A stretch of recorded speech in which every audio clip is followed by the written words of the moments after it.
Hey Arturo, I'm here. Today I bring you something that is going to help your eyes, because if you spend a lot of time in front of a computer, chances are that you're gonna end up with a headache or something like that. So I do recommend using dark mode just for the sake of your eyes. So what I'm gonna do is show you how to implement this.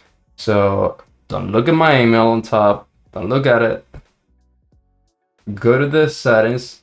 So if you saw that, I clicked here on the top right corner and then settings, and you're gonna click dark mode, and that's it.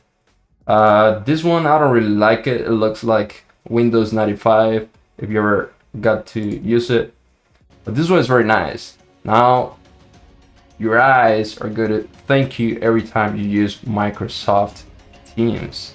That is it for this video. I hope you enjoyed it. If you want to see more videos like this and more tutorials on Microsoft Teams, I strongly recommend you that you subscribe. I hope to see you in the next video. Ciao.